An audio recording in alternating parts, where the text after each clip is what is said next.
ကြက်သွန်ဖြူစိန်ထားတဲ့ရေကိုနေတိုင်းတောက်ရင်ဘာတွေဖြစ်လာမလဲဆိုတာကျွန်တော်တို့တစ်ချက်ချင်းစီနားဆင်ရင်းနဲ့လေ့လာကြည့်ကြရအောင်ဗျာ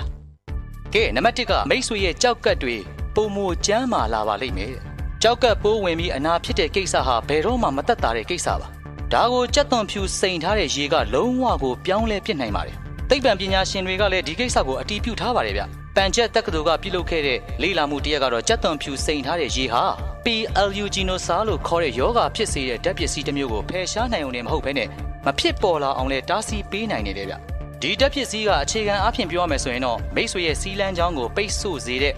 ကြောက်ကနဲ့ပတ်သက်တဲ့ပြဿနာတွေပြီးတော့ယောဂပိုးဝင်ခြင်းတွေကိုဖြစ်ပေါ်စေနိုင်ပါတယ်ဒါကြောင့်သိပ္ပံပညာရှင်တွေကအကြံပြုထားတာကတော့မနက်စောစောမှာကြက်သွန်ဖြူစိန်ထားတဲ့ရေတစ်ခွက်တောက်ခြင်းဒါမှမဟုတ်တနေ့ကိုကြက်သွန်ဖြူ3-4လုံးလောက်စားခြင်းကမိတ်ဆွေအတွက်ကြောက်ကက်ယောဂါတွေမဖြစ်အောင်လို့တားဆီးပေးနိုင်ပါတယ်တဲ့ဗျ